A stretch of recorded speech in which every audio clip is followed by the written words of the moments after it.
नारे ही हैं, उन्हीं से ये पूरा माहौल हिंसक हो रहा है। आप स्टूडियो में बैठा के हम लोग वर्चुअली जुड़े हुए हैं, आप बोलने का मौका नहीं देंगे तो कैसे बात आएगी? बात स्टूडियो में बैठ के बकवास किए जा रहे हैं, उसके बाद हमारी आवाज नहीं आ रही है। आप सरकार है, आपको जवाब देना पड़ेगा, आपकी जवाबदेही बनती है। जवाब दे रहे हैं, हम बकवास नहीं कर रहे हैं, हम सवाल कर रहे हैं। हमारे लोग मारे गए, ठीक है, हमारे नहीं सबके हैं। अरे हमारे का मतलब क्या?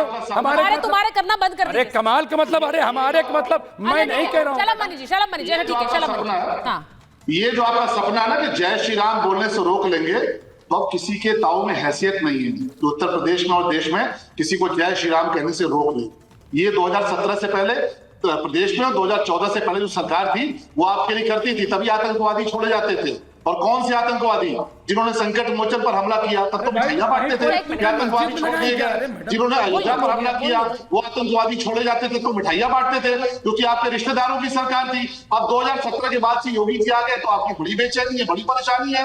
और अगर पुलिस सतर्क नहीं रहती, ये जो बाबर के डीएनए वाले लोग हैं ये संभल में भी हिंसा करते, बहराइच में भी हिंसा करते, मुरादाबाद उत्तर प्रदेश में भी हिंसा करते। लेकिन पुलिस ने बहुत सतर्कता से काम लिया, बहुत सूझबूझ से काम लिया।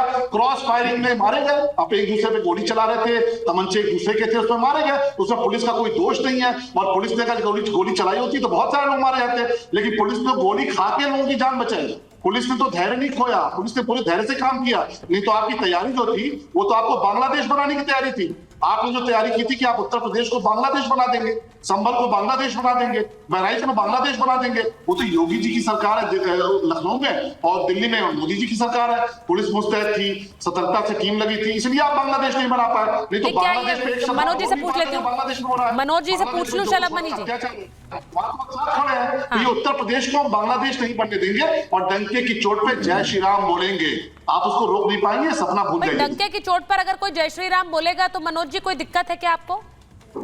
कोई परेशानी है क्या?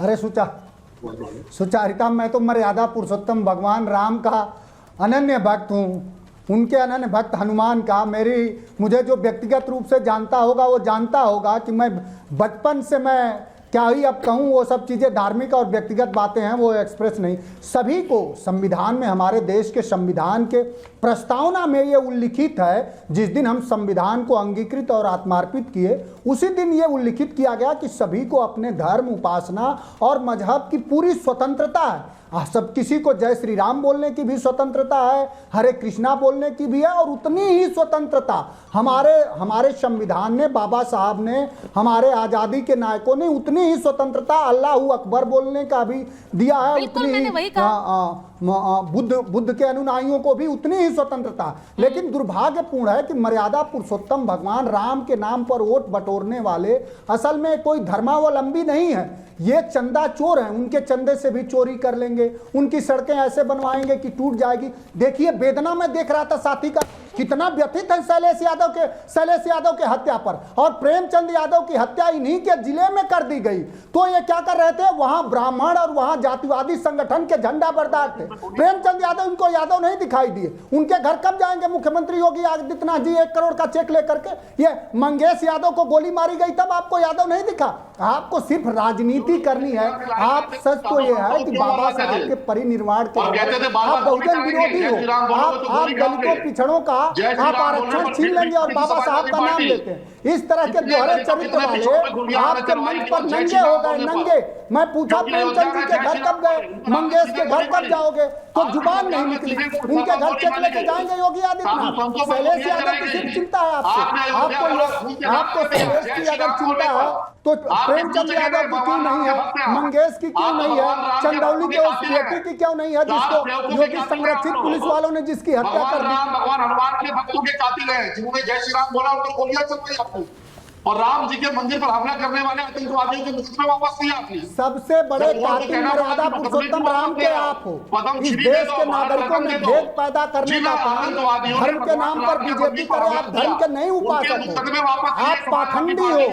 आप और आपकी पार्टी और आपके शीर्ष नेता पाखंडी हैं। हमारे हिंदू धर्म इतने दिनों से अगर किसी ने बर्बाद किया, देखिए मैं इतने दिनों से संभल को लेकर डिबेट कर रही हूँ, लेकिन एक चीज मुझे हमेशा लगती है पाखंड में बदलने का कि जब कोई उपद्रव या हिंसा होती है तो बीजेपी ने किया है, सुनिए मनोज जी, जब भी कोई उपद्रव या हिंसा होती है मुझे ऐसा लगता है राजनीतिक दलों को एक मंच पर खड़े रहना चाहिए, ये मेरी सोच है।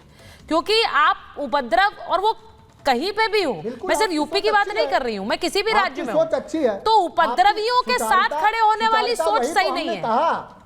हमने वही तो कहा कि आप बहुत ही संवेदनशील पत्रकार हैं। यही तो हमारा संविधान भी कहता है, संविधान का अनुच्छेद 14 भी यही कहता है कि everyone is equal before the law.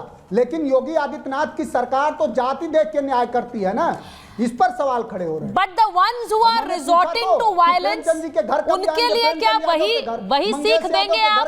मेरा सवाल ये है, जो हिंसा करते हैं, जो कानून अपने हाथ में लेते हैं, उनका क्या? आपकी पार्टी ने क्या? उनके पास भी उतने ही अधिकार हैं कि वो चीख चीख कर कहें कि हमने तो कुछ नहीं किया है, लेकिन जो कैमरे में कैद है उसका क्या?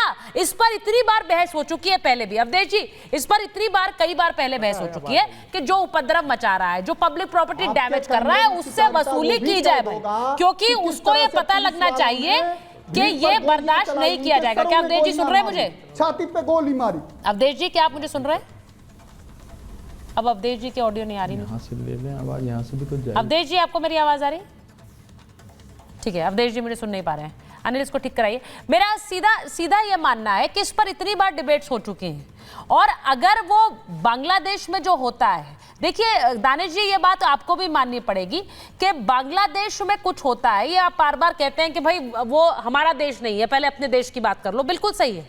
लेकिन बांग्लादेश में जो होता है वहां पर आप क्या एक सोच ऐसी नहीं है कि वहां पर हिंदुओं पर अत्याचार हो रहा है, हिंदुओं पर अत्याचार हो रहा है तो उस पर कोई नहीं बोलेगा। आप फिलिस्तीन, जय फिलिस्तीन करते हैं संसद में जाकर, लेकिन बांग्लादेश पर नहीं बोलते हैं। बांग्लादेश पर नहीं बोलते क्योंकि वहां हिंदुओं पर अत्याचार हो रहा है। सीधा सवाल पूछ रही हूं आपसे आज। देखिए, मैं भी बिल्कुल सीधा ही जवाब दे रहा हूं कि जब हमको पता है कि हमारे पड़ोस में एक मुल्क में हालात तंग हुए, देश के एक बड़े राजनयिक जो हमारे थे वो ये कह रहे हैं कि बराबर हम व्हाट्सएप पे नजर बनाए हुए। आपको याद है असद साहब ने स्टेटमेंट दिया था। यार मैं नहीं जाना चाहता इन चीजों में। अब इससे बढ़ के मैं आपको एक बात बता दूं कि जब आपको ये समझ में आया कि बांग्लादेश की परिस्थिति जो है बिल्कुल नाजुक परिस्थिति है और वहां अवाम ने विद्रोह कर दिया है, जो वर्तमान वहां की वो थी प्रधानमंत्री, तो हमें ये बताएं कि इनकी ये कौन सी डिप्लोमेसी विदेश नीति थी जो उसको उठाकर यहाँ लाके बैठा दिया आपने। आप मुझे ये बताइए कि जब नाराजगी वहां पर ऑलरेडी है, उसके बावजूद भी इस तरीके का वातावरण बना के क्या हम वहां की अवाम को अभी तो मुझे ज्ञान बांट रहे थे, जैसे ही मैंने पॉलिसी में बात की तो अरे सुनिए, अभी मैं आपको जवाब दूं। सुचारिता जी, आपने भी एक बहुत अच्छा सवाल किया। ठीक है, सलाम जी, उनको बोलने दीजिए, वो क्या बोल रहे हैं। अरे सलाम जी, अरे क्या बर्दाश्त, क्या सच्चाई हजम नहीं होती क्या? सच्चाई हजम नहीं होती? अरे शलभ जी, सच्चाई हजम नहीं होती क्या? देखिए ऐसे नहीं चलेगा, सुचारिता ऐसे नहीं चलेगा।